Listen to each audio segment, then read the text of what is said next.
Hey welcome to our YouTube channel viral doctor. Viral doctor की एक और नई वीडियो में आपका स्वागत है। आज इस वीडियो में हम बात करेंगे रोमैटिक फीवर के बारे में। आयुर्वेद में इसे आम बात ज्वर भी बोलते हैं और ये रोमैटिक फीवर पीडिया के टॉपिक के हिसाब से एक बहुत इंपॉर्टेंट टॉपिक है। तो चलिए देखते हैं। रोमैटिक फीवर जो होता है वो इन्फ्लेमेटरी डिजीज होती है और ये डेवलप होती है अगर हम स्ट्रेप थ्रोट या स्कारलेट फीवर को ठीक ना कर पाए प्रॉपरली। और इसको कॉज करने वाला जो बैक्टीरिया होता है वो स्ट्रेप्टोकोकस बैक्टीरिया ए होता है, जिसे स्ट्रेप्टोकोकस ए बैक्टीरिया भी बोलते हैं। और हम अगर पैथोजेनेसिस में देखें तो क्या होता है कि ये जो स्ट्रेप्टोकोकस ए बैक्टीरिया होता है उसके पास जो प्रोटीन होता है वो ही प्रोटीन सिमिलर होता है हमारी बॉडी के हार्ट के पास, जॉइंट के पास, स्किन के पास और सेंट्रल नर्वस सिस्टम के पास। जैसे ही ये प्रोटीन स्ट्रेप्टोकोकस ए बैक्टीरिया बॉडी में एंटर होगा, ये प्रोटीन को रिलीज करने की कोशिश करेगा तो हमारी बॉडी की इम्यूनिटी इसके अगेंस्ट काम करेगी। लेकिन उसी के साथ साथ ये रिएक्शन हमारे heart, joints, skin and central nervous system को भी अफेक्ट करेगी। जैसे ही इम्यून सिस्टम काम करना शुरू करेगा, आगे चल के रिएक्शन होगी जिसकी वजह से जो रिजल्ट है वो स्वेलिंग ऑफ द टिश्यू हो जाएगा। और इम्यून सिस्टम जब काम करता है उसे इम्यून स्टॉर्म बोलते हैं, वो जिसकी वजह से स्वेलिंग बॉडी में प्रोड्यूस होती है। अब सिम्टम में हम देखते हैं कि सिम्टम जो है वो 2 से 4 वीक के बाद अगर हम स्ट्रेप थ्रोट को ठीक ना कर पाए, स्कारलेट फीवर को ठीक ना कर पाए तो उसकी वजह से सबसे पहले फीवर, फिर पेनफुल या टेंडर जॉइंट होगा। टेंडरनेस आपको पता है कि सिंपली पेन तो पेन होती है, लेकिन जो टेंडरनेस होती है वो पेन जब हम किसी मसल को या किसी टिश्यू को दबाते हैं तो उसके बाद जो पेन फील होती है वो टेंडरनेस होती है। दबाने के बाद जो पेन फील होगी उसे बोलते हैं टेंडरनेस। और उसके बाद knee joint, redness, hotness, Solan joint हो जाएगा, जॉइंट वीक हो जाएंगे, स्मॉल पेनलेस बम्प्स होगा, चेस्ट में पेन होगा, हार्ट मर्मर, फटीग, ये चीजें।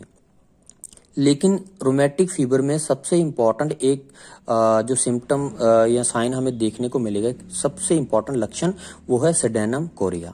सेडेनम कोरिया होता है कि जैसे ये इस पिक्चर में आप देख रहे हैं इस ड्राइंग में कि जैसे ये पेशेंट जो हारमोनियम जैसे पकड़ते हैं, वो गायक जो होते हैं वो हारमोनियम पकड़ते हैं, वो इस तरीके से अपनी बाजू को थोड़ा सा इस तरीके से एक साइड को थोड़ा टिल्ट करके, और जो उसके ये जॉइंट होते हैं वो भी थोड़ा एक तरफ को टिल्ट करके ऐसे चलता है, जिससे कि वो उसकी चलने की कंडीशन से ही हम पता लगा सकते हैं कि ही और she is suffering from rheumatic fever. अब कॉम्प्लिकेशन में क्या होता है कि इन्फ्लामेशन तो होगी कुछ हफ्तों से या कुछ मंथ के बाद, लेकिन अगर यदि ये लॉन्ग टर्म भी रही तो जिसकी वजह से परमानेंट डैमेज हो जाएगा हार्ट का। और अगर परमानेंट डैमेज ऑफ हार्ट हो गया तो इस कंडीशन को हम बोलते हैं rheumatic heart disease. Rheumatic fever के बाद ही रोमैटिक हार्ट डिजीज होती है, याद रखना। लेकिन इतनी जल्दी नहीं होती, इसको होने में 5 साल, 10, 20 साल लग जाते हैं। और इसकी वजह से क्या होता है कि जो डैमेज कर देते हैं आगे चल के हार्ट के वॉल्व्स को, और हार्ट के वॉल्व में सबसे जो डैमेज पार्ट होता है वो होता है मिट्रल वॉल्व। और मिट्रल वॉल्व जैसे ही डैमेज होगा आगे चल के उसमें जो जो कंडीशन आएंगी वो होगी कि नैरो कर देगा उस वॉल्व को, पहला पॉइंट। दूसरा पॉइंट, उस वॉल में लीकेज होगी जिसकी वजह से जो रॉन्ग डायरेक्शन में ब्लड जाएगा। जैसे एओर्टा में आगे जाना है तो मिट्रल वॉल्व की वजह से वो रॉन्ग डायरेक्शन में चला जाएगा, जिसकी वजह से प्रॉब्लम क्रिएट होगी। और तीसरा जो सबसे इंपॉर्टेंट है कि ये डैमेज कर देगा हार्ट के मसल को। हार्ट के मसल डैमेज हुए वो हार्ट वीक हो जाएगा, जिसकी वजह से जो पंप है वो इफेक्ट होगा और ब्लड फ्लो है जो वो प्रॉपर तरीके से काम नहीं कर पाएगा और रोमैटिक हार्ट डिजीज हो जाएगी।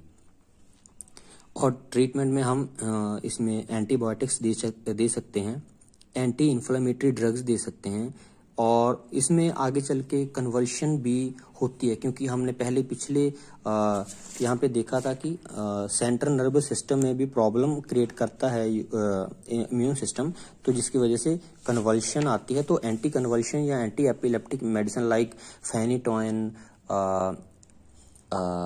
बेंजोडाइजिपिन, गाबा जो ब्लॉकर होते हैं वो दे सकते हैं, ठीक है। इस तरीके से जो भी हो सकते हैं वो हम दे सकते हैं, लेकिन नॉर्मली सबसे पहले एजिथ्रोमाइसिन प्रिस्क्राइब करते हैं, वो भी as per needed.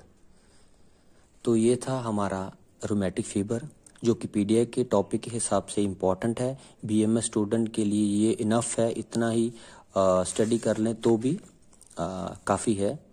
I hope कि आपको ये वीडियो पसंद आई होगी। अगर पसंद आई हो तो please like, share and subscribe करना मत भूलना वायरल डॉक्टर को। Thank you so much.